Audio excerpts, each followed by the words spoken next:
இந்தியால நம்ம தமிழ்நாடு தான் டாப்.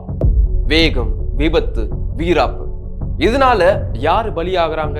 வாங்க இத பத்தி பேசலாம். வாகனங்களை இயக்கும் 18 வயசுக்கு குறைவான சிறுவர்கள் மீது எடுக்கப்பட்ட நடவடிக்கைகள் குறித்து காங்கிரஸ் எம்பி நீரஜ் டாங்கி என்பவர் ராஜ்யசபால கேள்வி எழுப்பியிருந்தாங்க.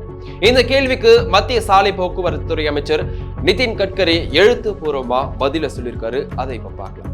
2023-24 காலகட்டத்தில் மட்டும் சிறார்களால இந்தியாவில் 11,890 சாலை விபத்துகள் நடந்திருக்கு.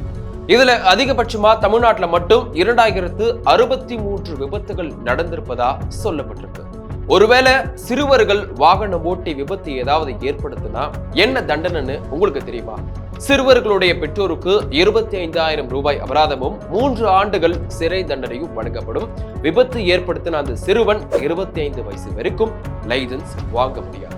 ஆனா இந்த நடைமுறை எல்லாம் கடுமையா செயல்படுத்தப்படுவதில்லை அப்படின்றதுதான் இந்த விபத்து அதிகரிப்புக்கு முக்கிய காரணமாகவும் இருக்கு. 18 வயசுக்கு கீழே இருக்கிற சிறுவர்கள் வாகனம் ஓட்டி பிடிபட்டா பெரும்பாலும் அபராதம், எச்சரிக்கை, பெற்றோரிடம் தகவலை சொல்றது, இதோட போலீசார் தங்களுடைய நடவடிக்கைகளை நிறுத்திடுறாங்க. இன்னொரு பக்கம் லேர்னர் லைசன்ஸ், அதாவது LLRன்னு சொல்லுவாங்க. 50cc கீழே இருக்கக்கூடிய வண்டிகளை ஓட்டுறதுக்கு 16 வயசுல இருந்து 18 வயசுக்குள்ளேயே கிடைக்குது.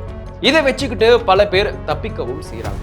இந்த விபத்துகளை கட்டுப்படுத்த இந்த வயதினை உயர்த்தணும் அப்படின்றது பல பேருடைய கோரிக்கையாகவும் இருக்கு. இதுக்கான நிரந்தர தீர்வு என்னவா இருக்கும்னு மறக்காம கமெண்ட்ல சொல்லுங்க.